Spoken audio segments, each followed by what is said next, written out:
You are now listening to the Friends of Rugby podcast. Relax your anus. Balls.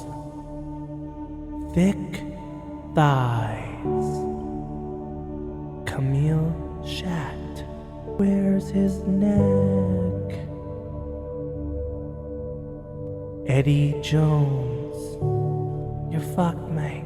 3, 2, 1, and we We're are nice live. Hello, friends. You're listening to Hello, the Friends of Rugby. potato. I don't know how you do a South African accent like so well. Deep respect. Just Yeah. deep respect. You're actually you're pretty decent at a lot of accents. I'm good at accents. Yeah. Yeah. You can even hit the Aussie New Zealand accent. Oh, yeah. Yeah. Get some sausage brew. I have to think about it, and I don't want to insult anyone, but yeah. It's I do my shower accents. I used to be able to I used to be able to tell the difference. Yeah. Do you know my trick? Pick a word that you like for South African. When I want to get inside, I say potato. Yeah. If you say potato, you get right into it. But like same with New Zealand, he says sausages. It sounds more like a New Zealander. Or peen. Pin. Bisicle. You got to say E's like an I, right? Yeah. But bisicle. Like, Bisicle. what? My pin. What the fuck are you I talking lost about? my pin. Yeah. And Flight of the Conchords. Respect to Flight of the Conchords. That Oh, helped. They are pretty much the official ambassadors of New Zealand. If Lord of the Rings hadn't already put them on the map, Flight of the Conchords fucking sealed the deal. Didn't It's they? not that popular. There's a lot of people that don't know about that show. They don't know about Flight of the Conchords? Yes. What sad lives. I know. Pathetic. It's sad because you'll make references to it and Yeah. then people just I hate that. I always make references to things Yeah. and like people like never get it. I know. Yeah. There's this show I like called Dark Place. It's like this British weird surrealist sci-fi horror sitcom. And I make references to it. When people don't get it, I get a bit upset. It's like, how do you not get that? But only me and 9 other people have ever seen this show. So And then when someone does, when you make some very rare reference to something, yeah. and then that rare occasion Yeah. when someone does get it, Yeah. I'm just I fall in love. Oh, I'm so turned I fall in on. love. Yeah, me too. I'm just like, oh, Yeah, this God. fucking guy. Perfect. Yeah. this person's beautiful. What a soul. You're like an angel. You have the same taste as me. How you doing, Frank? How was your weekend? How was everything going for you? It's good. Yeah. How are you feeling about rugby these days? Clearly better.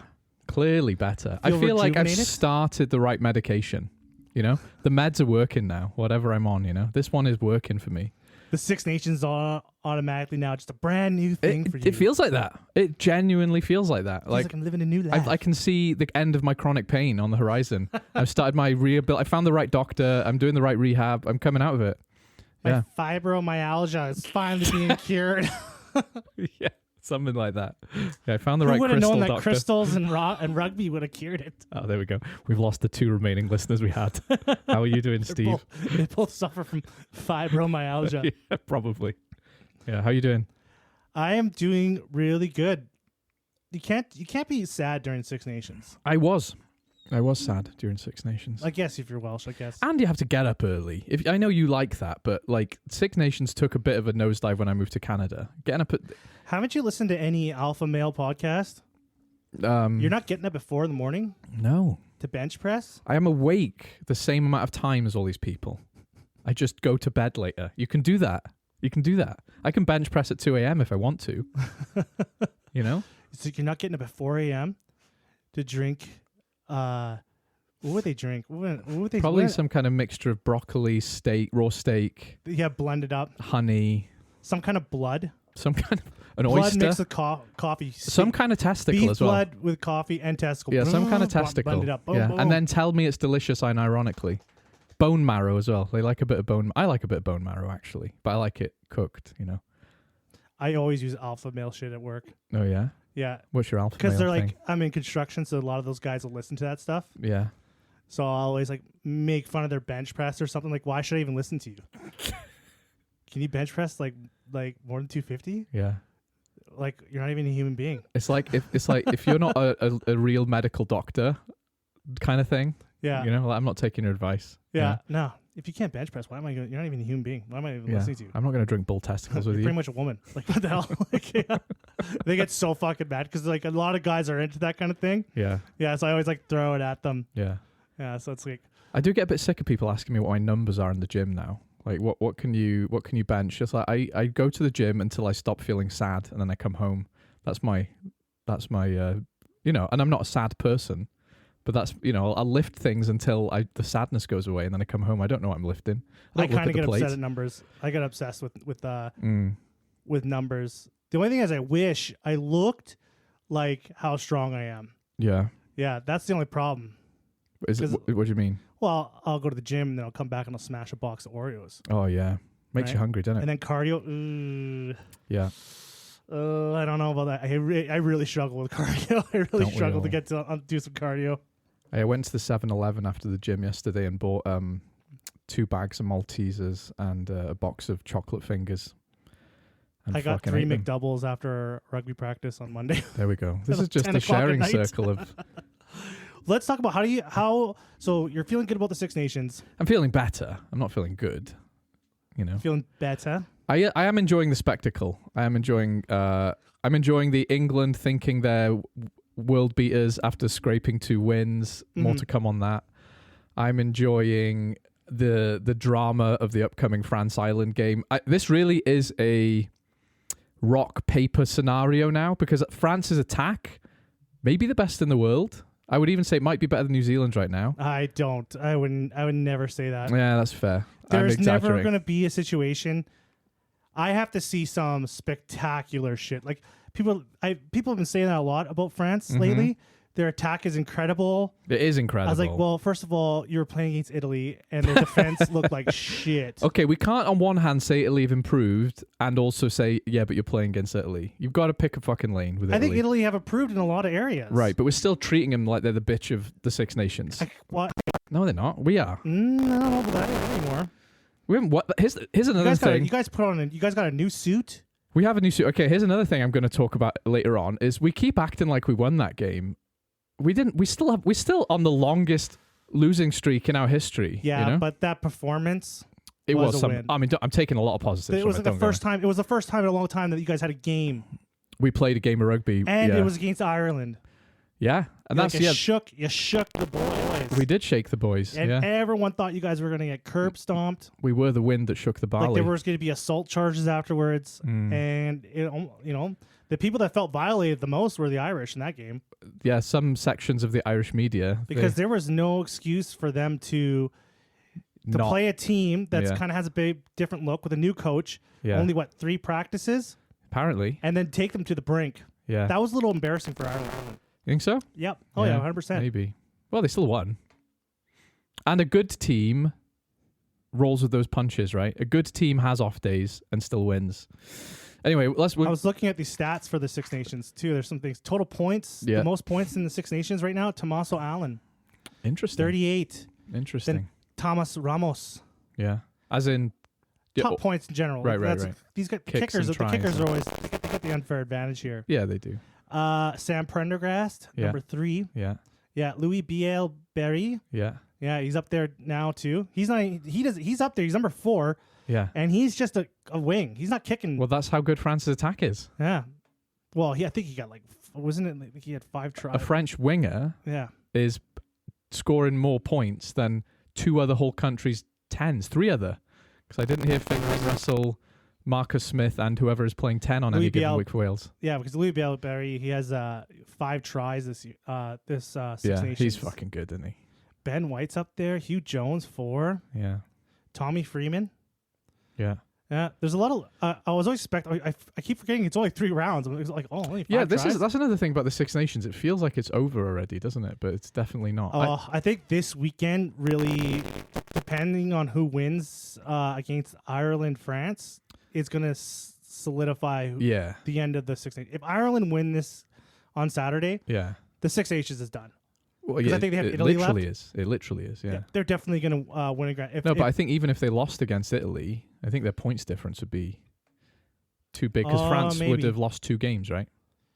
And England just have not scored enough points. well, that's true. That could be, I mean, it's not actually, but mathematically, it's not mathematically impossible, but you got to if think. Ireland lose 2 games in a row, And I am disrespecting Italy. No, they'd have to. and England would have only lost 1 game. I'm disrespecting Italy by implying that not only are they going to win, they're going to win comfortably, Mhm. which I don't see any evidence that that's not true, you know? So I'm being mean. a little bit. Top 3 for successful penalty kicks: Tommaso Allen, Yeah. Sam Prendergast, Yeah. Marcus Smith, Yeah. getting up there. Yeah. Successful conversions. You trying to spin a narrative here? No, Oh, okay. no. Here's one you'll like. All right. Tackles made. Yeah. Sebastian Negri, Yeah.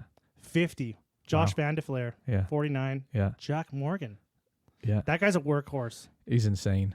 He's insane. I got time for Jack Morgan. Everyone does. You know what is a bit annoying though recently is all the Welsh guys are getting credit for being workhorses and not being sexy try scorers, you know?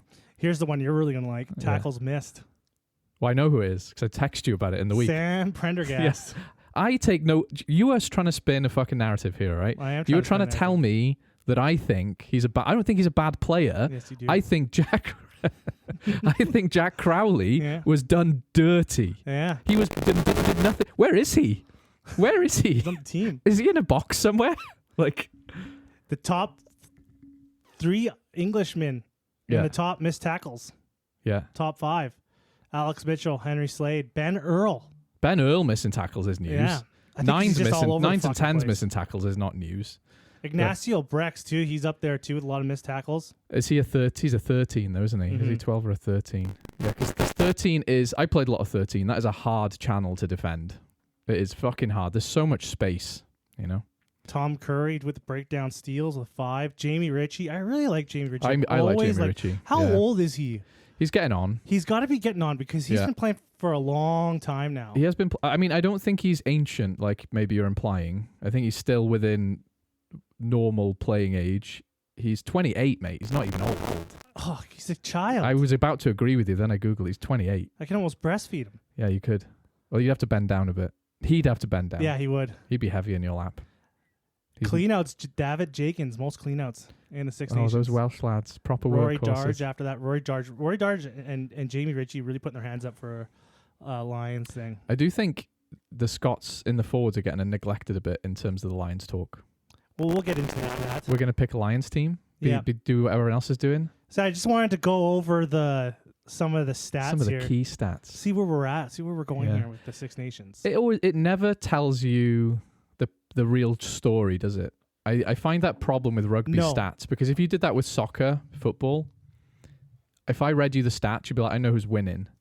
You could tell me the people the team who've given away the most penalties, and it wouldn't tell me who's winning actually. Yep. Missed tackles by Sam Prendergast means nothing to the Six Nations table. No. You know, clearly. But it is interesting to see when you go through the stats. Yeah.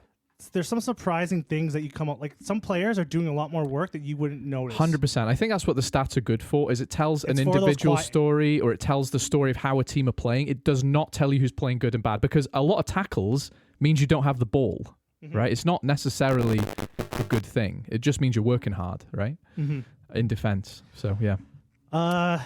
We got a hodgepodge of stuff here today. This is a speculative drama Yeah. news rugby I day. got something very concerning Yes. to talk about. Yes. I don't know if I told you about this. You fucking did. So last week's episode, Yeah. we talked about the MLR Yeah, we did. and the new scrum rules. You went a bit upset about that. Yeah, Yeah. I was very rightly so. I found it very threatening to the game, Yeah, I agree. especially because it's in America. Americans, their influence is huge. Yeah. And it's worrying because if like rugby really catches on, they can completely change the game till it's unrecognizable. But to put a more positive spin on it, it's the hope of rugby, isn't it? Can this game grow beyond its traditional borders? Japan and the US That is are true. the petri dishes. They have the money, they have the people, they have the academy, they have everything they That's need why it's important. to get this right. It's important to get it right. Yeah, And to keep the spirit of the game alive. yeah, Because if the Americans turn it into something else, yeah. then it's not rugby. They're gonna hurt And our then baby. if that caught on, Yeah, whatever they build, whatever kind of rugby mutant they build, and it Yeah. becomes the big thing, yeah. that will consume the rest of rugby. Could do. Right? Yeah. So that's why it's dangerous. yeah. But so what happened was after we posted the podcast, yeah, I went on Reddit yeah. and I shared the podcast on the MLR Reddit. You mad lad. Yeah. And this is the concerning thing that happened. Okay. No one responded. I was expecting this. No, a lot of people did. Okay. And I was expecting this rally cry behind me, Uh-huh. right? Like, don't Yeah. attack the game, this purist. Yeah. Every single one of the comments Yeah. was saying, I was fear mongering. Scrums are confusing. They slow down the game. They're only there to restart the game.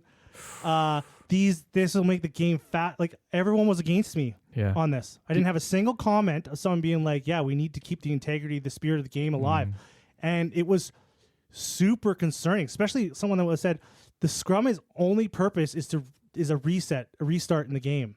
That is technically true. Yes, but now in the MLR, that's what it is. Yeah. The only purpose of the scrum is for a restart after Yeah. a knock on. Yeah. How did that make you feel? I was surprised. I was like, am I the outlier here? I'm glad you said surprised and not angry then. I was like Yeah. super surprised. I was Yeah. expecting like everyone to agree. Yeah, I And- found people in Canada and the US and countries which aren't traditional rugby strongholds. The guys who like rugby there are rugby purists, like yourself, right? When I meet a lot of Canadians and they're into rugby, they're more rugby purists than people back home because they have let rugby into their life in a way that it becomes a part of their personality.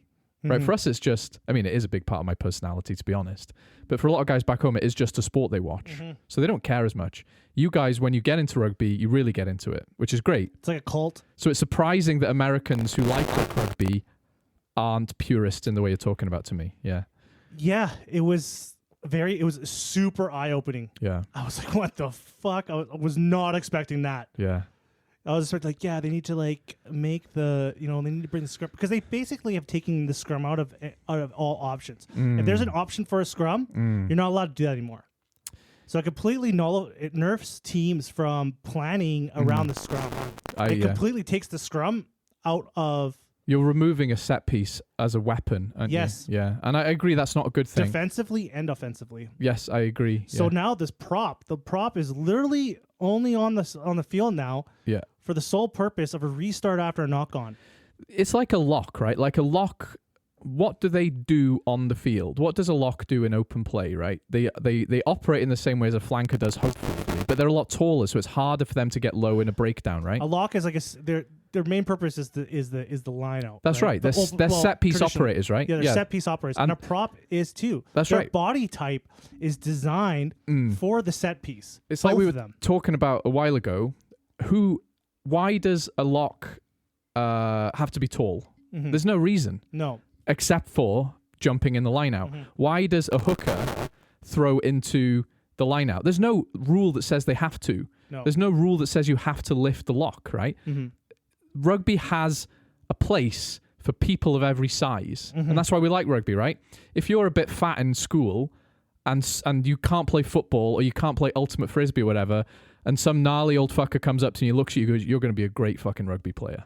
And you go like, what? And it's like, we like big. And then you can be proud of your fucking body size. The same as you're a 7-foot freak and you can't like run as fast as the other kids. And someone's like, "I got a job for you, mate." Like, that is what I like about rugby. And you could be a 5'4" nippy scrum half. Like, this game is perfect because it does literally accommodate for all sizes. All you have to be is a little fucking crazy, right? It's sad because it's negating that. It's also it's basically like it's gonna like as these rules like this year, all these teams like have planned to have props as props. Yeah. Even though they already had, I can't remember the previous rules they brought in for the scrum, but they already like nerfed the scrum on a couple other occasions. Yeah. So the props now only there to make sure this reset happens, Yeah. right? So it's like you don't really need to have like this like powerhouse prop anymore, No, you don't. right? So these players are gonna these body types are gonna change. Yeah. For like, these props. Look at rugby league. Their they're all the expectation in same the fucking game shape and size, aren't they? Yeah, is going to change. Yeah. And when it comes down to the Eagles going to play, Yeah. where's their props? And that's the big thing for me. That's the kind of the insurance policy with this is they're going to get embarrassed the next time they play an international game. If all the things we said are true, they're going to, the first time they scrum against anyone, doesn't even need to be a tier 1 team. No. They're going to get fucking minced and embarrassed. And then they'll have to go, actually, maybe that wasn't a good idea. So let's hope it's a trial, you know? Let's hope it's like, let's see how this goes.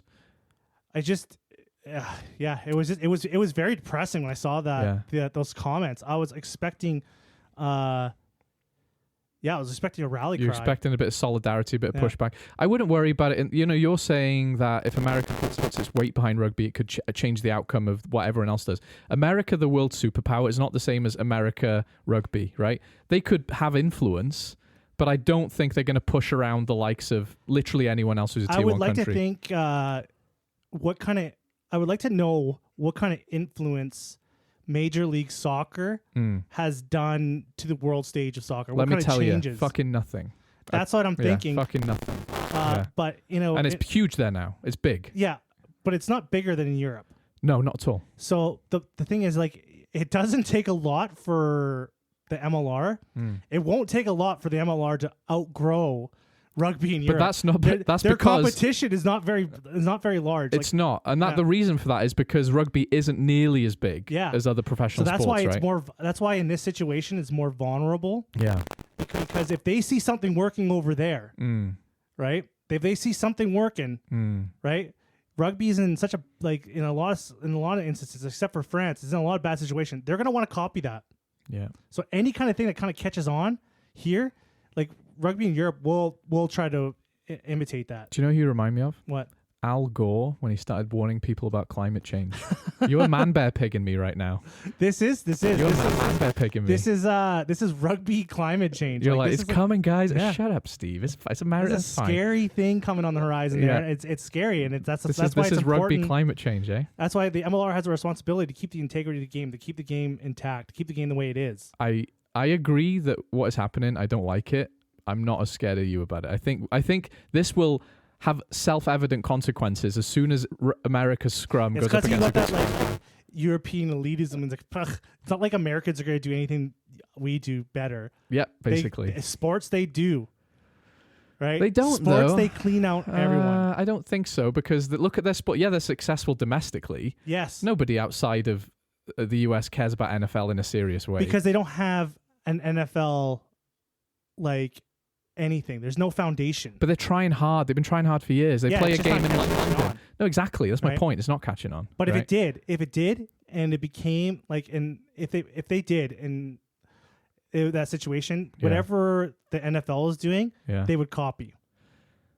I'm not worried about it. Yeah, I'm not worried about it's a scary. I think it's. I don't think it's. I mean, I'm not discrediting. I think you've got a point. I'm just not as worried about it as you are. I think this will fall in on itself as soon as America gets fucking marmalized. It also by a big ruins scrum. the game for me to watch. That is the bigger point. Is Like, I don't want want to watch MLR. exactly. I wanna That's be a better excited point. to go and watch MLR games, and knowing all this underlying stuff taken out of the game, Yeah. it ruins it for me. It does, and since the arrows folded and now this, I'm less inclined to watch it significantly. because it's not even rugby now. The standard wasn't improving massively. It was improving, but it's not improving enough quickly for me to go, that's brilliant, And like they had a few internationals go over, like Nonu, Chris Robshaw. They never play enough or significantly enough for me to care, as much as I enjoyed watching Jumping them. him on, Nano, he's back in the top 14. Yeah, he doesn't fucking quit, does he? Oh. Fair play, yeah. Yeah. Yeah, so that's that was a kind of a shocking. Yeah, it spooked me. I got spooked. You're right to be worried. I'm glad that you care about our game as much as you do. God bless you. But Don't worry, those Americans don't know what they're talking they about. don't, man. they know shit. fucking They- don't know. They know with In sports. rugby, They in know how to make rugby. sports big. They don't make sport. Well, prove me wrong. That's one thing they do well. They do, but they haven't fucking succeeded in this one, Well, they So we'll could. see. We'll see. Not They- people watch it. Oh, we'll see. We'll see. But don't worry. Don't worry. We'll be fine. What else do you want to talk about here? You wanted to talk about Jack Morgan. Yes. So tell me Jack what- Morgan. You wanted to talk about him. So we were talking about how the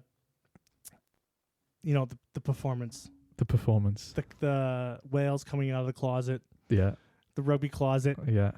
I was reading a line, looking around, and I saw a Rugby Pass article, and Jack Morgan, they were talking about him, Yeah. some things he said. And he said something about last week's game that was really eye-opening for me. So it was a post-match interview after Yes. the Island game, right? He said, and I'll put it in his words here, I'm going to Okay. quote this. Oh, wow. Look at us. It was good to have a clear plan of attack. Oh, dear God. What? That's my Welsh I accent. could tell. I could tell it is. It felt a bit different for the boys. Could you just make it less Irish? That's Welsh. I thought that was Welsh. No. It's the same thing, right? Or maybe. He said, it was good to have a clear plan in attack. Oof. It felt a bit different, and the boys were excited. Just a small line. Could be throwaway. That small Could be line throwaway. in my eyes, said a lot. Yeah. A lot. There was a lot in that line there. Fucking I was Sherlock like, what Holmes the over here. fuck was going on? Yeah, you can read into this a lot or not at all, and we're going to read into it a lot Yes, because we it's are. fun. Yes. Because it's fun. So yeah, the significant part there is that first little sentence, right, where he says it was nice to have a plan of attack. Jack Morgan seems like the nicest fucking guy ever as well. I do not think he is going to throw Gatland under the bus, even accidentally, right? Like, he's not going to do that.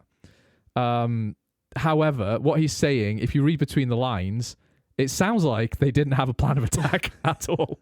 And do you know what? It looked like they didn't A clear plan of attack. Yeah.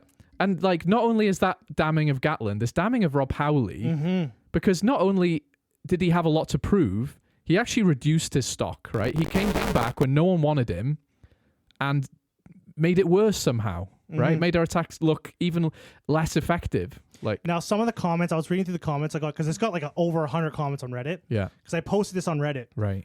And a lot of people commented on it. And Yeah. I saw a lot of comments about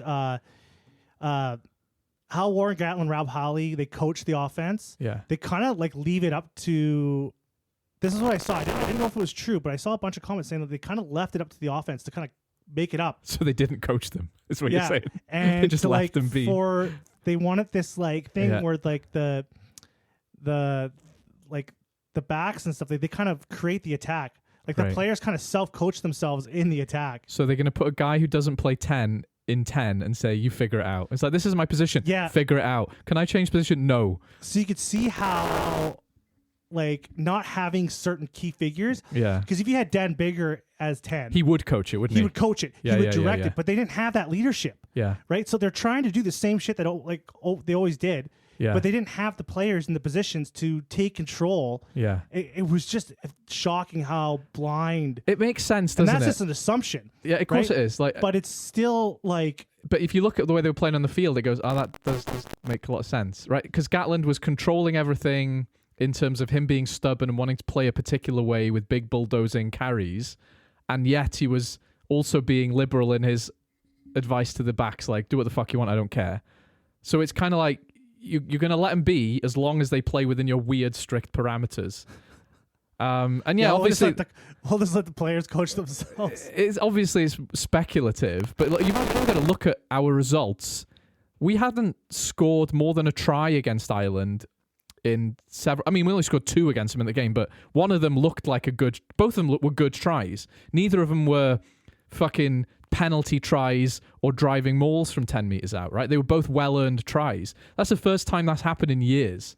Right? And that's even more damning. Of like, you have a fucking attack coach. The fuck is he doing if he's not coaching the attack, right? Yeah. What's he doing? Shining your shoes, Gatland. And I Like, saw that comment come on a lot about how they were trying to like get the players to self-coach themselves on the attack. jeez, yeah. So there was no plan. Speculative. There was no Speculative. but fun speculative. Yeah, I'm gonna go with that as truth. It's just for him to say that. Yeah. That was just there was just so much you could like read into like why would he say something like that? Yeah. A clear plan of attack. So they were going into games not really knowing what they were going to do. Yeah. There's been a lot of comments like that from a lot of Welsh players in the last few weeks. It's just about how the feeling is that they seem a lot happier, but they're being too polite to actively say, this is great. All I'm not saying is like, oh, Matt's a great guy. Matt Shearer is a great guy and everything, there's a different feeling, but they're not actively saying it's now better. Gatlin, like he seems like one of those scientists from like the 1800s that would just double down on their discovery even if it was completely proven wrong. Yeah. And then like they'll try to like murder the other scientist or like bury him. Like I read a book once about that. It was all about like the science stuff, and that's what they would do. Yeah. They would come up with a discovery and they would just do anything they could to make sure that this discovery was the discovery of everything. Planting false evidence and and then they making bones out of paper mache. Look what I've discovered. anyone that tried to question them or had a different like view on things, they would just try to bury these people, professionally, even like with their lives, like try to have them murdered and stuff. Yeah, yeah. And it's just like Gatlin was just like felt like he had a way that worked a long time ago, and he just kept doubling down. No, the problem is we're not using my system properly enough. Yeah. You know, we got to keep going. We got to keep going. Like, this is how we win games. I want to say something from the other side that I agree with you. And I read his autobiography, and he's just a stubborn man, right? And that used to work. What I read, I heard some pundits, I can't remember who, they said that actually, they went even further than all the slagging off other people have done. They said, actually, with the players he had, it wasn't him. It was just he had a golden generation. Mm-hmm. And I find that disrespectful because I would agree too. like we had, yes, we had good players, but to say they weren't even the best in the world in their position in a lot of cases, right? Like you had, for example, at his height of power, Kieran Reid for the All Blacks was the best 8 in the world. Faletau is fucking incredible, but I would have picked Kieran Reid over Faletau. Yes. Jamie Roberts was a very good player, but he was very one-dimensional as well. He was a battering ram, right? They were better centres at 12 in terms of their skill set. Lee Halfpenny never missed. He would punish you for making mistakes, but he wasn't the best attacking fullback in the world, was he? So yes, we had good players, but to say that a lot of our success wasn't down to Gatland is bullshit. Like, if right? you had to tell me, like, in the past, like, 12 years or whatever, the world class players from Wales, I would have to say Josh Adams probably. Probably Josh Adams was one of the few Welsh players that would have been picked above anyone. Right, in his position, right? And his position. And that's the thing. Like, that's exactly what I'm saying. And people always talk about Sam Warburton in glowing terms. He was an excellent leader. He was very good. He was a fucking world class player. He still wasn't better than Richie McCaw, right? No. I know they don't overlap so much, but there were still other sevens in the world who were as good as him or had different skill sets that were better, right? And I fucking love the guy. He was a world class player. And George North is genuinely one of my rugby heroes. He didn't really live up to the hype after the 2013's Lion Tour. He was barnstorming, incredible, but he never really set the world on fire like as much as people thought he would, right?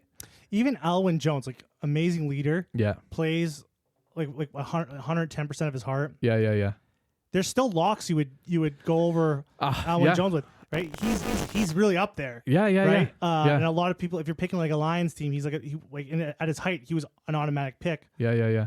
But still, even him, like you're exactly right. Like, Gatland had an influence back in the day. 100%. And people will say it was all Sean Edwards. And yeah, our defense was fucking incredible. That comment too. Yeah. Came up a lot in that post on Reddit too. People were attributing that Sean Edwards was the key to Gatland's success. Right. And after he left, that's where everything started crumbling, which is kind of timing. You kind of see the. However, without Sean Edwards, Gatland took us to World Cup and we put a record score on Australia and finished top of our group, winning every single game without Sean Edwards. With a squad where half the fucking golden generation, in quote marks, had retired.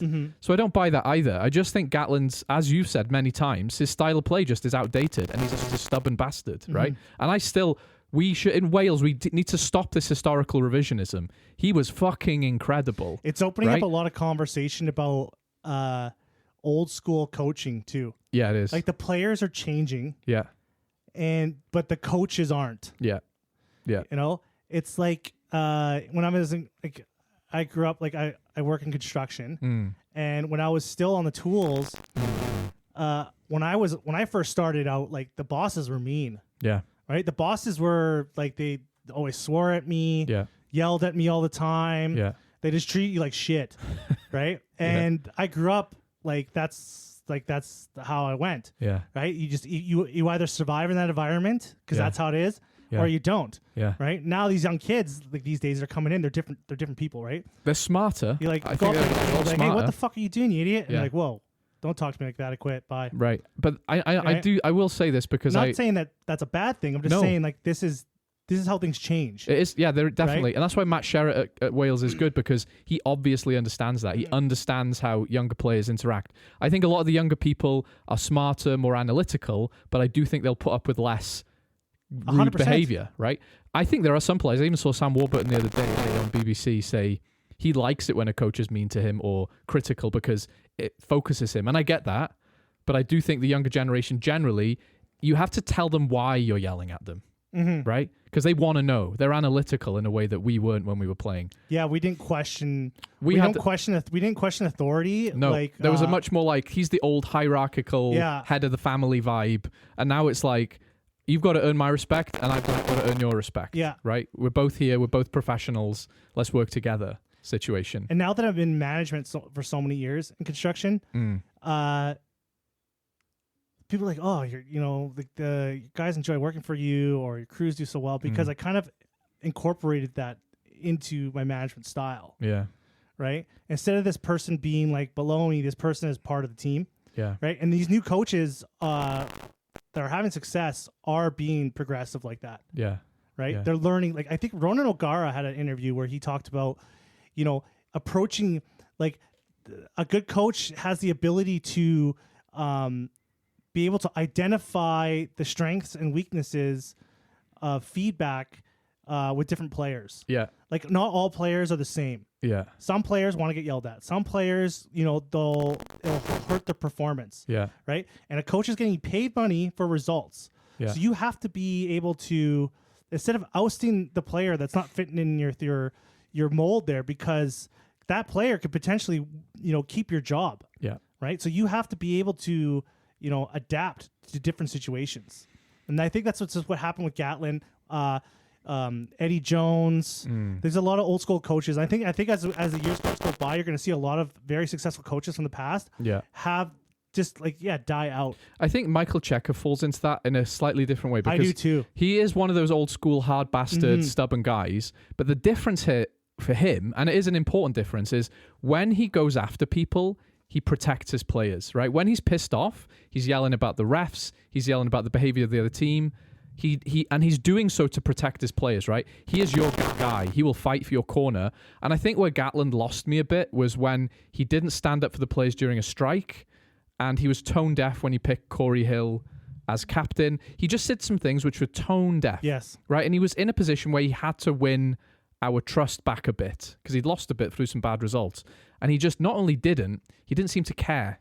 And he threw some players under the bus. He threw Alex Mann under the bus. I felt like he shamed Reece Carey a bit too publicly about his fitness. And after that, I was a bit like, he's not going to change, Let's. I think we said enough about this. Yeah, we have. I want to segue. Like, I just want to switch over to a little bit of something you said though. Yeah. Just give it a little bit of time. Michael Checa. Michael Checa is he's being rumored hard. Really? For the Wales job. Everyone. How do you feel about that? I would. It's a weird Would you one. like that? I don't know. What was the problem with him in the Wallabies? Nothing. When he was with the Wallabies, I don't think there was a problem. They had a lot of there's a reason why he left the job, right? All right. Their success was dipping. You'll have to tell me what happened with Checker and the Wallabies, because I remember them not getting the results but thinking they're on the right track. Because one of his main criticisms for Checa was his selection. Right. To the point where they had to bring in a third party person to like basically kind of let's bring in a consultant to pick the team, right? Because he was like, these are my boys kind of thing. He was too loyal to his players. Yes. That's one of his main criticisms. Right. He was just refusing to pick like there was people were like, why aren't you picking these other players? Yeah. And he would pick the people that he trusted. Right. This is my team. Yeah. I'm going to go with my team. And that was one of his main criticisms. There's something about Checa where I don't think, like, personally, I don't think he's the right guy for Wales. I don't.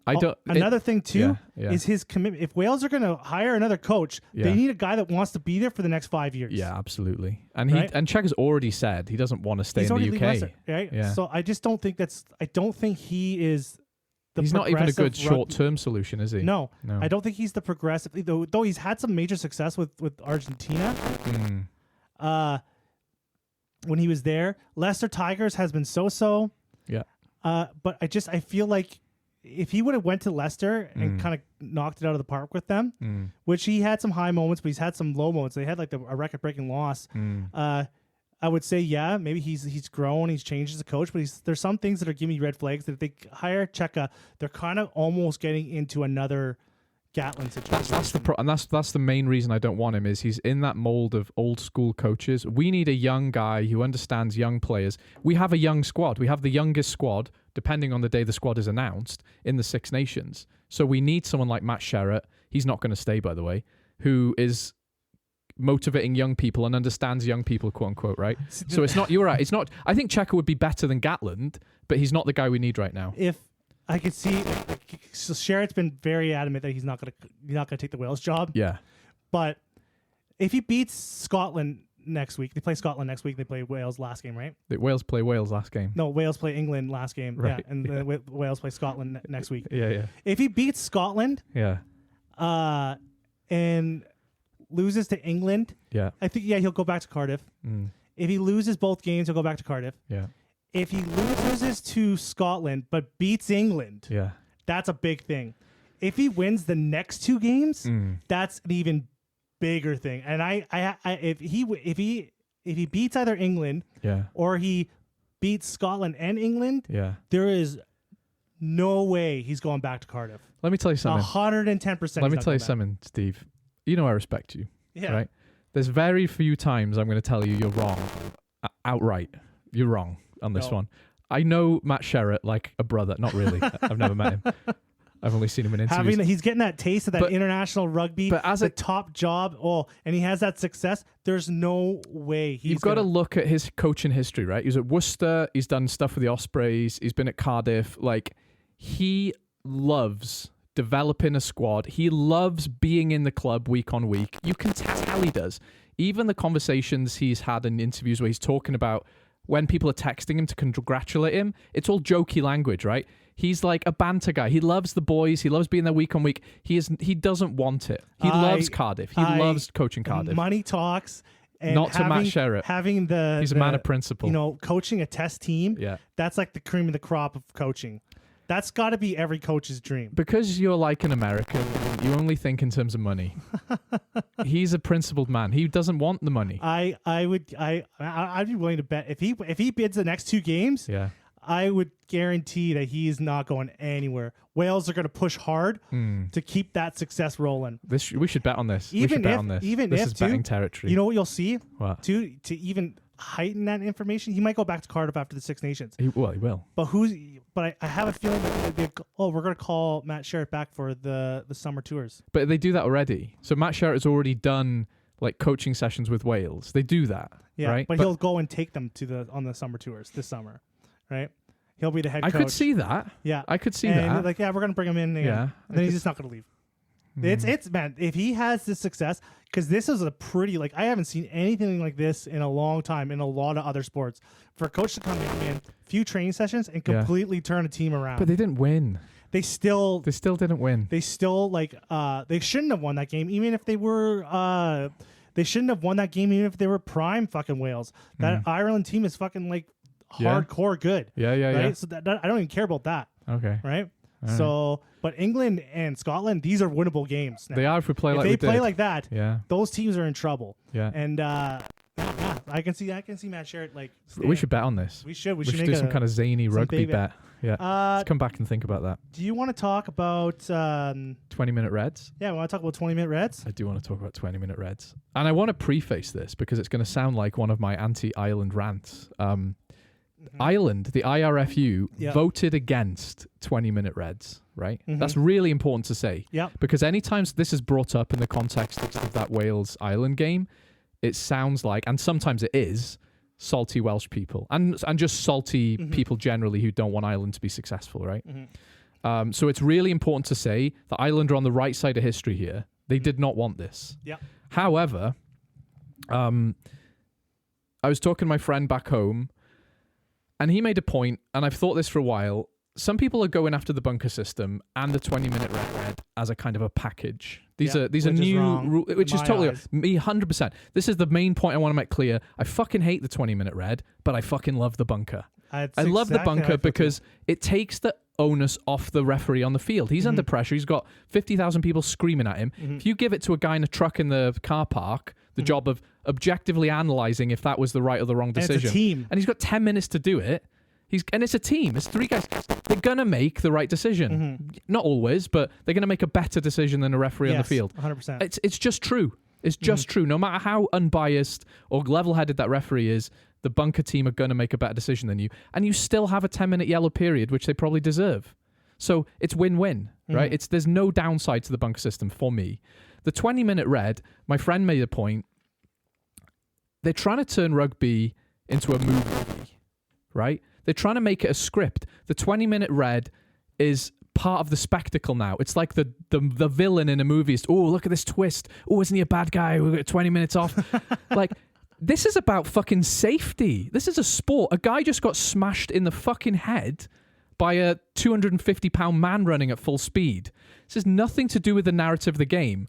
And if we're making a 20-minute red, the individual punishment needs to be more severe. It can't be 3 or 4 games. If you've committed a dangerous, violent act on a man's fucking brain that could delete 10 years of his life at the later end of it, this is serious, right? A 20-minute red, and people always make the joke, Wales jam slam. If the other teams hadn't been trying to knock our fucking skulls out of our head, they wouldn't have got they wouldn't have got a red card and lost the game. We didn't jam slam anything. The other team was playing shit and they lost a player. A red card should be a punishment, a severe punishment against your team. Your team is shit because you can't keep your shit together. You nearly killed a guy. You should leave the fucking field and not come back for 2 months, right? It's serious. People try to use that as like, oh, the game's gone soft. Yeah. Like, when in rugby, what years in rugby were you allowed to like fucking just smash a guy in the head? And it happened, right? Never. And guess what? You got a fucking red card. Yeah. You got a red card, right? It's never been a law. Yeah. And now we're seeing these guys like, after playing rugby for so many years, foaming at the mouth, dying early, early onset dementia. Yeah. Like they kind of want to stop that. They kind of do. And you kind of want your best players and your favorite players. I want to watch my favorite players play for as long as possible. And I want them to be aware of the consequences of being a dumbass. Because people will say things like, oh, Gary Ringrose isn't a dirty player. I agree, he's not a dirty player. But the point is, that shouldn't factor into the fact that he's trying to take someone's head off with his shoulder, right? Now, with the 20-minute reds too, Springboks versus All Blacks. Yeah. 20-minute red. Yeah. Okay, whatever. That player's still gone for the game. He's going to get suspended for a few games. Yeah. The Springboks and the All Blacks, they're fine. Of course they are. 20-minute red, they're fine because they got someone else. To bring on. Those benches. Yeah. But if you got All Blacks versus Scotland. Yeah. It's a different story, right? The player that they get to bring on versus the players that Scotland will get to bring on their bench. Yeah. It's not equal. No, and it's exactly it really the same. Exposes that so the teams can really use their depth as an advantage. Yeah, suddenly your bench isn't just an addition, it's an integral part of your team, which of course it is an integral part of your team, but it's as important as the starter. Wales, this is the perfect example, and this is why a lot of people are angry, because if you can bring on Bundy Aki, who, by the way, changed the fucking game when he came on, and fair play to him, like, came on, stole the fucking ball, deleted our attack when we were looking fiery, right? And in another world, he may not have come onto the field. And in another world, they would have still been down to 14 men, so his impact would have mattered less, right? That was eye-opening for a lot of people in the rugby world. Even the Irish media picked up on that. Like, Ireland got a big helping hand with these 20-minute reds. They did. And because you again, get to replace Ringrose with fucking Bundy Aki. And look at Ireland's depth and resources these days, right? It's incredible. And good luck, fair play to them. But if they can bring on Bundy Aki, and Wales are bringing on a guy who's got 0 caps and barely left the Scarlets Academy, it's not a level playing field, is it? And we're saying that's a punishment? Yeah. It's not a punishment, is it? No. You're back to full complement with one of the best centres in the world, and your guy has nearly killed another guy, right? Like, yeah, I just feel like the 20-minute red, it favors teams that have more depth. And it wants to turn rugby into a spectacle, and it spits in the face of this idea that we're taking health and safety seriously. We're not. And right? a 20-minute red also doesn't carry enough accountability. It doesn't. And your team should lose a game if you've got a red card, because you're not good enough to keep your discipline good, right? Because let's not forget, it doesn't go straight to red card. It goes yellow first. There's enough room to hang yourself with before you even get to a red card, right? You can fuck around with a yellow card. You can fuck around with 2 or 3 yellow cards for your entire team. Yeah. If you get a red card, maybe you should fucking lose the game. Yeah. You fucked up. Your team fucked up, right? Badly. So anyway, but I'm not having to go against Ireland because they voted against this. They didn't want it, right? And their depth is class, and they shouldn't be punished for that.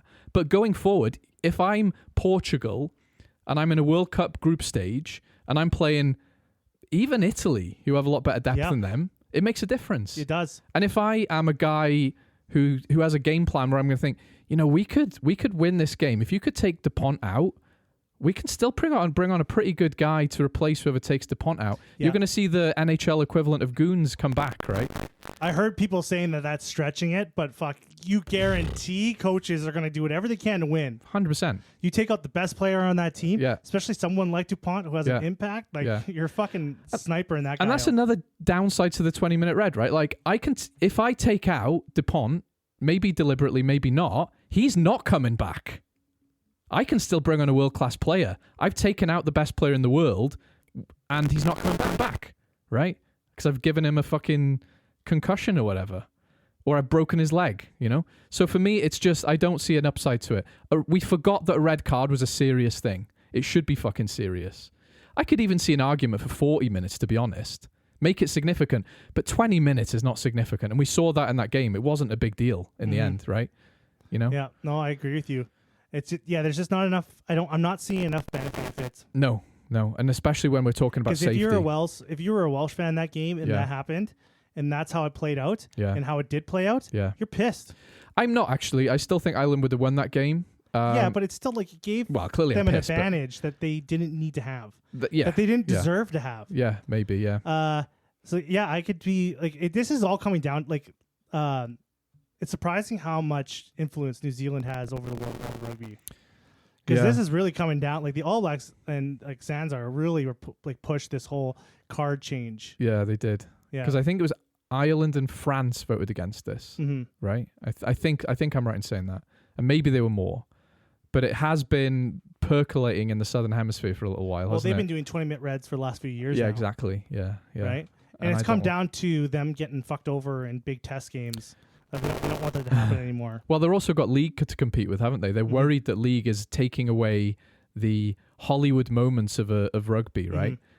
And that's exactly what this feels like. It feels like they're trying to turn rugby into a film. It just shows how fucking stupid like the people that are running rugby are. We rarely get things right, do we? We rarely get things right. They're so obsessed with league. Yeah. Like you're already better. You already got a better product than league. Like just stop being obsessive with league and just make your product better. Do the things that you're supposed to be doing. That's right. We need to lean into things like instead the scrum. of trying to make the game more like league. Yeah. Like show the people why Union is the better product. Just referee the scrum consistently, and you'll see better scrums, it's right? Such a destructive and toxic fucking mentality. Like just to try, let's just copy what league is doing. Yeah. Make the game more like league. Yeah. No. What, to confuse the fan and what they're watching? I thought this was a league game. Yeah. What the fuck? Like. Well, yeah. Yeah. Anyways. So anyway, I've kind of said my piece there. Another thing that's going all around in the rugby world right now, Lions Tour is coming up in the summer. Yeah. A lot of people online, a lot of content creators, everyone, they're making their own Lions 15s. Yeah. You know, all the fun times is happening. And I'm here for it. We're doing it? No. No, because Come on. No one wants to hear our 15. First of all, I would hate to be the person that's actually doing the official selection. So we're just going to talk. You want to talk about just line selection generally? I want to talk about it generally. The trend I'm seeing in a lot of people's picks. Yeah. And why I'm thinking it's so difficult this year too, because you're seeing a lot of people's teams picks, and a lot of them are Irish heavy. Yeah. And what makes this so difficult this year too is a lot of Irish players are like, you know, the numero uno in their position right now. Yeah. Hard to argue and with that. A lot of them. Yeah. Even the backup, you know, is better than everyone else. The main thing, Caelan Doris, Jack Conan. Yeah. Right? Yeah. Both Hard to argue with it though, isn't it? You can't argue with it. Because who are you going to pick above them? Even if you took Faletau, it's like you're going to take someone who's very good, but still old, right? And you wouldn't even pick Faletau ahead of Doris, would you? And that's the crazy thing. Conan is fucking incredible and doesn't even start. Like, you know? Yeah. So it's really the hooker. Yeah. Hooker position too. Yeah. Dan Sheehan and Kelleher. And Kelleher. Like these are really fucking two super duper good hookers. Very good. I feel sometimes recently because they'll almost mention Wales guys because they feel like they have to. I remember Scotland were in this situation a few years ago when Wales and England, when Gatland was picking the Lions, and it was mostly Welsh guys, and we were playing well, so deservedly so. But it was almost like the pundits would say a Scottish name just because like they felt they had to. And there's a couple of Welsh guys who I think genuinely deserve it, But when people are talking about Dewi Lake to go as a hooker, like, I like Dewi Lake, but he's been injured for so long, so consistently, that to even talk about him in the same breath as Kelleher feels insulting to Kelleher, right? Like, and he's a good player, but he's not playing right now. How could you pick him? I think the thing that happens is the illusion that's happening here. When I'm putting my mind to it, like, what's making Ireland stand out too is they are the only team in the Lions selection pod that have really solidified their positions. Yeah. Right? They know their team. Yeah. Right? When England, for example, and Wales, their teams are not fully set out. They don't know who their 10 really is. No. They don't know who their, like, England doesn't know who their 10 really is. Scotland does. Yeah, the paint's still drying on England like even the now, spine right? of their team is still like kind of like up in the grabs. Yeah. Like Ben Earl's been playing 8, but is he like the real 8? He's I not. feel like if an 8-man really stood out, they would slot in that position. Yeah. The only reason why Ben Earl is playing 8 at that time, because they had Tom Brandt. Don Brandt, but he wasn't really putting his hand up. And then they had the Willis brother, not Jack Willis, his other brother, Yeah. playing in there, right? But he didn't even like really like stand out. The best way to put this is if Billy Vunipola was fit and firing and 10 years younger, we wouldn't have this conversation, would we? Well, Because he would be the fucking leading 8 for England. Like, When you looked at the last 2 Lion squads, yeah. the English teams, they were put together. They knew who their guys were. Yeah. So it was easier to pick these guys because they Yeah. were like the standouts. They held their hand up like, this is my position. Yeah. Like, who's the best fucking English scrum half? Right now, Yeah, who? Is it Harry Randall? it's Mitchell, but Is it even then, Mitchell? it's not a strong Mitchell, is it? Like, Is it Ben Spencer? A lot of people are no, saying that. it's Mitchell. It's just like he's still, like I said a minute ago, the paint hasn't dried on Alex Mitchell yet, but it is Alex Mitchell. But yeah, your point still stands strongly though. Like, you're right. Ireland. Here's a question for you: do you take players from every country because that is the spirit of the Lions, or do you just take the best possible team regardless of the country they come See, from? this is why it gets difficult because I think your responsibility of a Lions coach is to take a mix, Yeah, as it is. much as possible. It is, right? I don't know. I think Gatlin has been like kind of got a lot of criticism because he took a lot of English players Yeah. in both. How many times has he done it? Three. Three, yeah. But at the same time, the English teams were the most solidified on where people were playing. Like, these people have claimed positions. Yeah. Now Ireland is that team. I would, if I was picked, I wouldn't want to pick the Irish. There's so many good players, man. There's so many. But not only Ireland solid, they're also much better in their positions than Wales, Ireland, and even Scotland, right? Scotland might be the exception because they have a very settled backline, which is very good. Unfortunately, Tui Pilotu being injured and Finn Russell having a couple of dodgy games has changed the narrative there a little bit. Because you'd asked me 6 months ago, Tui Pilotu, it would have almost been a full Scottish backline and a full Irish pack. And I'd have been fine with that, you know? The most contentious positions, in my eyes, would be fullback. No, it's Hugo Keenan. What about Blair Kinghorn? We'll take him. He's fucking amazing. But Hugo Keenan starts, Blair Kinghorn goes. I don't think that one's contentious. 10 is contentious. 10 is very contentious. Yeah. I think scrum half is pretty simple. Was Jameson Gibson Park. And his backup might be contentious. Thomas Williams? Or Alex Mitchell, maybe. Yeah, but I think Thomas Williams is a stronger Who's case. the guy at what's his name? At Scotland. It's Greg Laidlaw. You might not have heard of him. Fuck, I miss him. Who is his name? Is it Ben White? I think so, yeah. Yeah. He's playing his fucking skin out too. He is. So And I think Tom Jordan for Glasgow and Scotland also gets overlooked because he's fucking good. And I also think Darcy Graham's fucking good as well. Like, I really have a lot of time for Darcy Graham. So I do think some of those Scottish guys get overlooked based on a Scottish performance that isn't as good as it could be. Lock is really contentious too. Yeah. Trying to take a mix of locks because you're going to want to take Tyke Byrne. You're going to want to take Joe McCarthy. Wait, take a Toji. Yeah, you take a Toji. Yeah. Right? And then below that, there's a whole, like, James Ryan. Yeah. Are you taking James Ryan? Ryan Baird could have a go. Here's the problem I have is there's some positions where people will go, it's contentious because I can't think of a good enough Welsh, Scottish, or English player, and we're taking basically an Irish bench warmer because they're better. Yeah. That's fine by me. Mm-hmm. So. For example, the lock is a good example of this, right? You take a Toji, and then you probably take 3 Irish guys because you take Tyburn because he's fucking excellent and he's versatile and can cover back row, and then maybe you take McCarthy or James Ryan because they're fucking good. Mm-hmm. There's some guys I think that would excel in a Lions jersey too. David Jenkins is one of them. I think if the guy's a standout player, he is class, and he's played some really good rugby. Yeah. Against some really good teams and having in a bad team in a really bad team. Yeah, both Exeter and Wales. That's when you could tell a player's really good when they're playing really good. Oh, you know me, I and say they're this a getting lot. crushed. Yeah. There's him. Yeah, that's why you have to take Jack Morgan, because not only is he fucking amazing, he's amazing in shitty teams, right? Like, it's hard to be good in shitty teams. The flankers, that's tough. That is tough. And to be honest, Jack Morgan is one of the first guys on the list for me. Like, and then you've also got Van der Fleer. Van der Fleer is definitely on that plane. I don't like a lot of the English flankers. I'm not going to lie. I don't like the Curry brothers as much as other people do, but I would take Ben Earl. Ben Earl, the Curry brothers. Yeah. I would take Jamie Ritchie, actually. I was just going to say Jamie Ritchie and Roy Darge. Yeah. Those guys are fucking... Yeah, the flankers Tommy is Raffel. hard. I wouldn't take Tommy Raffel. I wouldn't take Tommy Raffel. Flanking is like the flankers, like those Lucy's. Yeah. That's tough. Yeah. There's a lot of depth. 7 is hard. There's a million good 7s in Ireland. I have UK.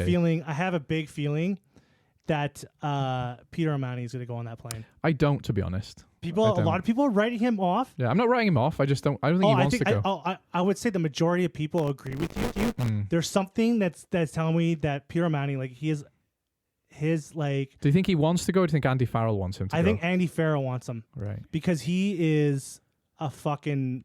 Like, he's just a warhorse. Like, he's just so... Like, they want that grittiness. They want that dog. Yeah, they want that dog. He's got a bag of dogs in him, hasn't he? Yeah. And every game he plays, especially right now, he's playing fucking amazing. He's playing some of the best rugby. Man. He's playing some of the best rugby. He's a super reliable. Yeah. I think that's going to be the surprise pick for a lot of people, because people are saying he's not going to go on, but I'm putting a lot of money that Peter O'Mahony is going to go on that plane. I'll tell you my hot take, and it's not hot at all, because other people said it. But the English exiles, Jack Willis, has to go. Yeah, but they already have... The problem with Jack Willis is he plays 8. Right. And they got Conan and Doris. Well, I'd take Doris and Jack Willis then. And not Conan. I mean, I'd take Conan. I don't. Conan can play. Because I would argue that Conan and Doris are better than Jack Willis. No, I think Jack Willis is in between the two. I think he's not as good as Caelan Doris, but he's better than Conan. And you can make an argument. I bet you there's a lot of people can make an argument. Who's better, Doris or Conan? Because they are both fucking good. I remember when Jack Conan was the guy, and he was Lions 8 last. Right, exactly. Yeah, kind of. Caelan Doris almost usurped him a bit, right? Yeah. In the same way that Jack Crowley has been usurped by this young Sam Prendergast guy I've heard so much about. But yeah, no, it's interesting. And Courtney Laws. And here's another one. Owen Farrell. Like, you can take Owen Farrell and not lose any respect from any Australian and expect a good on-field leader who can play 10 and 12. I feel like Owen Farrell is going to be Andy Farrell's selfish pick. He's like, you know what? I'm taking my son. Taking my boy. And I can't really blame him. No, I think he really wants to coach the son. And Owen Farrell is a steward 10. Yeah. And a lot of people are debating, is it going to be, because a lot of people have Sam Prendergast now. He's in like any... Yeah, I don't get that. Yeah, we'll talk about something in a second there. It's like every major like it's like it's fashionable to media person 10 minutes is putting him on that plane or in the conversation. Marcus Smith and Finn Russell. My thing, the Lions 10 is going to be Owen Farrell. I think you could be right. Yes, I have no doubt he's going to be the Lions 10. Trustworthy. He's still a good player. Not having a good time in racing, but we see a lot of good players. Look at Sia Khaleesi, right? Went to racing. Yeah. Wasn't the same player. Nope. Came out to the Springboks. Yeah. Like world class. Yeah. Right? So I'm not putting anything that Owen Farrell is doing in racing against him for a Lions tour. Me too. I agree. You just know what he's like. I would take him for the same reason I would take O'Mahony. You need a leader. You need a strong, angry, hard bastard leader. And hands down, that's why he's going to be... So everyone's making this 10 debate. I'm like, the 10 has already been... in my eyes, the 10's already been chosen. It's Owen Farrell. Well, I think you take him as the kind of cover leader, probably could start, but... He's starting. He's starting. He's the starter. All right. Here's and my- he's probably going to have Finn Russell as his backup. Here's something else I will say. I think you could take 3 English 10s and not worry about Finn Russell or Prendergast, because you could take Finn Smith, Marcus Smith, and Owen Farrell, and I think that's pretty fucking strong. The thing that Finn Russell has and Owen Farrell have in my eyes too is the experience. Yeah, you need experience. Right? Yeah. You're going with the Lions tour. You're going to want to bring these guys have been in there. They've Yeah. been there. They put Yeah. the jersey on. Yeah. These are the guys that they have the experience. Yeah. Andy Farrell really likes guys with experience. We've got to remember as well, this is not the hardest Lions tour that's ever. It might be. It sounds really disrespectful. This might be the easiest Lions tour that's ever happened. It might be, or it might be one of the hard. You never know. Like You never know. And Australia definitely got a lot better under Schmidt, and that's class. And I'm so happy about that. Schmidt's not going to bring. Like they're going to be coming with their A game. Yeah, they're And going to doing play a lot of work. And They're then when going they to came play to the Northern right? Hemisphere, they kind of turned a lot of heads. Like this team's looking. Like that team was looking different. That It is team was looking growing. different. It is They weren't growing. right. They weren't where they wanted to be. Yeah, But they were getting there. they were getting there. Progress was being made. So I feel like there's like. But to- Schmidt leaving makes me upset about it. You know, It does. It kind of dampers it. I don't know, does. but I feel like they're going to want to put on a big show for everyone. I feel like this is going to be a competitive series. I think it's competitive. I just think it's not the same as going to South Africa and New Zealand. The thing that would be really embarrassing, the worst case scenario, is if I think that the rugby championship happens afterwards. It Like, does. let's say the Wallabies win the series, Yeah, they beat the Lions, yeah. and then they get trashed in the rugby championship. And then we really learn That who's would the be top dog. fucking embarrassing. Yeah, yeah. So like there's a lot there's a lot of embarrassment riding on this, right? And if they come in, the Lions come in and just cheese over the Wallabies, Yeah. then like it's gonna be lackluster and a lot of things like but I think there's, and I think also what I'm gonna put in there too is Andy Farrell is probably gonna make a bunch of decisions that's gonna make us go, what the fuck? Really? Yeah, I have a feeling there's gonna be a lot more English in that know. team than a lot of people are predicting. There's one guy, Andy Farrell is really the best coach in the world for me. Him and Rassi, because they don't make bad decisions. They're nice guys. I think he's who gonna don't- make some like decisions that's gonna make a lot of people question. Like he's His gonna sanity. he's gonna and it's gonna be something massive, like where he's gonna pick someone that was like full on supposed to be in that position, and he's Yeah. gonna, like, and I feel like there's gonna be a lot more English in this squad Yeah. than everyone's anticipating. I give England a lot of compliments because they've got a lot of class players, but one thing they don't have right now is cohesion, and you need cohesion to kind of have like you said, they don't have a spine, and it's hard to pick English guys because they don't have a spine. Like you could take, Elliot Daly will probably go because he goes on every Lions tour ever, Yeah, he fucking will. and he'll probably kick the winning kick for the Test series as well, Yeah. knowing fucking Elliot Daly. But he's one of those guys where he's like the last vestige of that English spine in a way, Mhm. right? Like everyone else has gone. I don't really know this England team. I like a lot about them, but if he does pick a lot of English guys, I would be surprised. Mhm. He's loyal to his Irish boys. Why would you, for example, pick Alex Mitchell over Jameson Gibson Park? I wouldn't, No, and neither will Andy Farrell. but Andy Farrell could. Why would he do that? I don't think it's Why going to would he be in do that that? position. There's Yeah. going to be some positions that are more up in the air. Better question then. Why would you pick Jamie George, Theo Dan, or Luke Cowan-Dickey over Dan Sheehan? Why would you do it? That's You wouldn't. You wouldn't. In reality, but he's the coach. He might see some things that we don't see. This is one of the smartest rugby brains in the world. Right, but So you're going to see, because you're. but sometimes the simplest solution's the right one, right? 'Cause what's Like Dan happening- Sheehan's just better. We're all like patients, right? And we're trying to diagnose the Lions, Yeah. right? Andy Farrell's the actual doctor. He Yeah. went to med school, right? he's actually he That's a good he analogy, knows he knows what's up, right? Yeah, so yeah, yeah. there's things that these coaches are seeing that we're Yeah. not totally seeing. That's where I'm finding. That's where I'm thinking.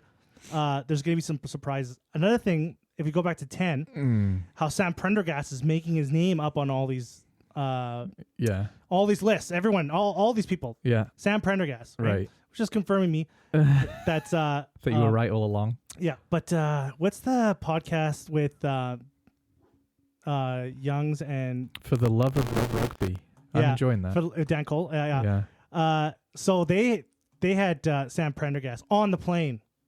I saw that. right? And then I went into the comments and I saw something very interesting, Yeah. really eye-opening. Yeah.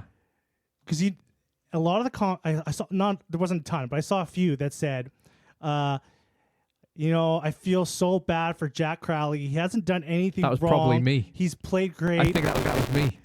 I could point that comment out to you. That was me. Right? I'm not joking. And I saw like 4 of these comments, exactly the same comment. It's me on So my I'm other like, accounts. Yeah, and I'm like, is it AI making these things? Because I was like, There's Russian bots. the surprising thing for me though, Yeah. with these comments, Yeah. was it wasn't that they were saying the same thing. They all claimed they were Welsh fans. Really? Yes. Okay. And I was like, what the fuck? One is 100% me. Like, I'm Okay. not even joking. One of those comments is definitely me. Yeah. Yeah. And I saw 4 of them, and I'm like, That is weird what that there's the 4 fuck is of them. going on here? And I'm gonna have to- it made me open my mind, is that you guys don't give a fuck about Jack Crowley at all. It's not about Jack No? Crowley. Has nothing to do with Jack Maybe Crowley. we just have a strong sense of loyalty and honor. There's something about And we don't get caught up in media hype. Yeah, you know? there's something deeper. It has nothing to do with Jack Crowley. You guys don't give a fuck about Jack Crowley. I think it says more about you, who claim to be a Munster fan and has immediately forgotten that you're a Munster fan. there's something about Sam Prendergast that's getting under the Welsh skin. You think so? Yeah, there's something there. Like, what is going on? Like, what is the real trauma here? I and all the Welsh people in the world, want you all we to- want is for Ireland to beat us and be successful all the time. So that's why we want to What pick is up Jack with Crowley. like, it's like you guys are mad that Ireland have this like horrible 10 drama where we don't know who the best 10 is, and you It guys would are be mad nice. because It you would guys be nice. you guys want that problem. Fuck, I would be Look nice. at you guys squandering this great talent. yeah, We will yeah. take him, like, you know. Yeah, I would take Jack Crowley. Yeah, a lot of people would. I think there is. I know we're joking, but I think there is a grain of truth there, because I do agree that I would love to have this problem. It's annoying. It's like giving. I can't think of a good analogy, but like that is the problem we would like to have, and to see it being squandered, and all the mainstream pundits. I feel like I'm being gaslit by Sam Prendergast. Like, and I want to repeat, like, I think he's a good player. I'm not lying. I think he's a good player. But just look at his missed tackles in a Six Nations game, right? Just look at that kick on the full. He made several serious mistakes that Jack Crowley would never have made again in that Wales game. There's something underlying. There's some kind of. I've trauma. told you what it is. Jealousy. It's there's jealousy. a trauma going on. It's like if we had these resources, well, we wouldn't use them correctly because we're the fucking run by the Welsh Rugby Union. But I would love to have that problem, and they're making the wrong decision. There's something about I found it really surprising how there's something about the Irish. I've got to that- go back to that video. Yeah, there's That's funny. something about the Irish that like gets under the Welsh skin again. Well, yeah, we There's know something. that. I was surprised by that when they got into the rugby world, It's mutual. and there's You just don't know that? I didn't know that. I just found that out. Oh, what, just now? I thought you guys were kind of like It's called a indifferent with each other, rivalry. No. and then Are you like, you guys insane? all kind of collectively hated. Have England you listened together. to a word I've said in the But last there's some, the like- entire time I've known you? Yeah, like there's some like you guys want to be the the mistress, like The see, what? the England, like no, we're the main mistress. No, we're the main. What are you mistress. talking about? No, Wales and Ireland, we hate each other in a rugby way. Anyways, let's just No. Don't just fucking dance away from me now. I'm going Let's- to comment. Yeah. Short things in the news. Piero Manning's retiring. Yeah. Felix Jones back with South Africa. Yes. Yeah. You got anything to say about that? No, Oh.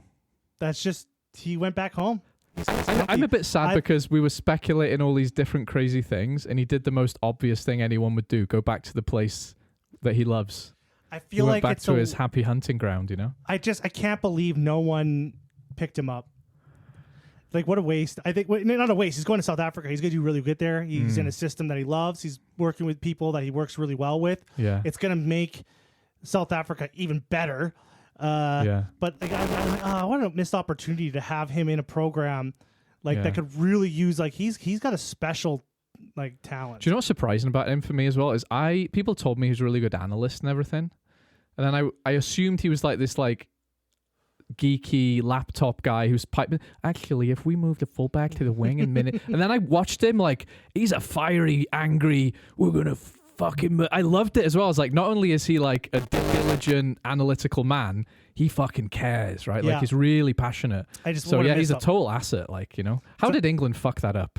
How the fuck did England fuck that up? I Like, know they had a golden opportunity there, and they Jeez. just fucked God, it. they're right really up. just as bad as Wales. I don't know what to do with a good thing. Let's go on with let's end this podcast up. Let's go with some predictions for next week's games. Which USC, Six Nations, Six Nations, MLR, MLR. Super Rugby. First game Yeah, of the weekend. yeah. We got Ireland, France. Ooh, ooh, ooh. Ooh, ooh, ooh. In Dublin. Oh, we got Saturday's games are sick. Yeah, in Dublin, right? Yes. Yeah. I said this at the start, and I think I'm going to stick with what I said. I think Ireland will win that. I do too. Yeah. I do too. They're just, the momentum is with them. Like, they can win a Grand Slam, which is huge. Gatlin said it right. You know, you get momentum going in this tournament. You know, it's winnable. They had their dig out game too. They Yeah. got taken to the brink with Wales. Yeah. So they had their head shake. Yeah, and France Moment. had their head shake and failed that test. Ireland had their head shake and succeeded in that test. Yeah. And this is actually what rugby is about. It doesn't matter about your attacking flair, which France have in abundance. It's about grit, right? And digging deep and game management. And Ireland have that just a little bit more than France do. Yeah, I think this is like not even a talent. Like the talent on both teams is there. Yeah, it is. They both have great players. This is a real mental game. I think actually who's France have more talent. Ireland are just more cohesive. Yes, and I think the mentality of these players going into this game is going to be the difference. Yeah, totally. I agree. The next game after that, Scotland, Wales. Oh, I can't predict this now. Well, no, I think, you know, as much as we've come back to life and we're on the right meds and we're doing the right rehab program, this is still a massive ask, you know. A new coach bounce is a thing. We were in Cardiff with our fans. We put on a performance. You got to remember, Matt Sherritt still only had probably by now 6 training sessions with the team. I would say the odds, if you're being logical, Scotland will win this game. I think it'd be close. I'd love it to be close. I heard Dewey Lake is back in this one too. He's in the squad. He's in the training, Yeah. but I won't think he'd start. I mean, actually, I think one of the weird things that's happened to Wales is our line-out is working because Ryan Lice is gone. Starting Elliot D was the most fucking simple and obvious idea that anyone's ever had in Wales. So, Dewi Lake coming back. Now we've got Elliot D and Evan Lloyd. We actually look pretty sorted at hooker. Like, they're both good hookers. So Dewi Lake can hang out, you know? I don't know. I'm joking. I feel like this. I can't call it. I feel bad for Scotland in this game. Yeah, they're the bad guys, aren't they now? I feel Yeah. like Wales. This is it. They're coming. They're gunning to win this game. They got momentum on their side. Yeah. I'm gonna say Wales win this. They're gonna scratch out win this game I think Scotland will win, but they'll be by the like bad 3 guys points. for it. We have been the bad guys in many games. I remember we played Fiji when Fiji were like the darlings of world rugby, and everyone was desperate for Fiji to win, and we beat them just about in the World Cup. And everyone was like, fuck you, Wales. Yeah. How could you beat fucking Fiji? Poor little Fiji. And now we're that. Like, everyone's forgotten that they hated Wales in a rugby rivalry way, like how Ireland feel. I feel like how Africans did during Live Aid now. Everyone's like, we're going to feed you, Wales. We're going to send you aid. And we're like, we're fine. We're okay. I'd rather you hate me than feel sorry for me. I don't want to be the darling of rugby. I want people to hate us again. The animal that the Welsh team are bringing is going to be nuts. This is going to be. I fully believe this. Okay. Wales are gonna fucking like take it to Scotland. Oh, feed me Hard. with that. Like Feed it's me gonna with it. be a fucking like they want this win. This is it. Yeah. A lot of things are coming together with them. Yeah. The moods are good. Yeah. The plans are in place. Yeah. The Wales are gonna win this game. They're Fucking gonna hell. scratch this game out. They're gonna fucking win it. I'm erect. Yeah. Let's do it. By like a few points. But they're gonna jam slam this fucking game here. All right. It's gonna be greasy. Yeah. It's gonna be ugly. Yeah. But they're gonna win this fucking game. Big words. Yeah. I have full faith in that. No, I think Scotland are what Wales were a few years ago, where we could beat all the teams we were expected to beat, but not the teams we would like to beat. And I think Scotland will win. If I'm putting my logical hat on, I would love to believe you. As a diehard Welsh fan, I'm calling that these guys are gonna Love it. Welsh are gonna come and bring it. All right. Sunday, England versus Italy. Nah, I can't see it. England. I'm picking England to win this game Yeah, too. yeah. But I feel like there's I have like a little magical feeling about this year with Italy. I feel like Italy might make us believe for a little bit that they might win this game. They need to claim a scalp here. Yeah. Another one. If they fucking beat England, that'd be so incredible. It would be good. That game against France. Yeah, France are good, but Italy went backwards. They went backwards. Like I don't know. Defensive wise, I thought defensive wise, that's where they went backwards. They just could not, didn't they? They just and that crumbled. 4-pack was just they just could not. But I feel like those things were fixable, and we've seen better performances from Italy. We definitely have. They definitely had an off day. Yeah. I just don't. They don't have the bench to be. I England. don't see England pounding Italy. I do. No. I do. I think this is the one where England finally put things together because there's no England don't do well under pressure recently. This is a game where they will feel like they can express themselves, and I think they will. No, I feel like this is going to be a close, tight game, and England. I feel like England will win, but there's something magical about this game. There's some. I feel some England magic. by I feel 20 some points. rugby. Some rugby pixie dust is, Nah. you know. I've changed my twinkling mind. England by 30 points. This is going to be a bullying. I love writing Italy off. Well, I think we talked about everything we need to talk about. Okay. Yeah, I think we've done enough rugby drama news and tea. All right. Thank you for listening. Like and share the podcast. You can email us at thefriendsofrugbypod@gmail.com. Have a good one, folks. Have a good one, folks. What do I say? Will vow. What happened to you? Bye. I don't want to do that. It's cringy. I was going to do it and then I didn't. Fuck off.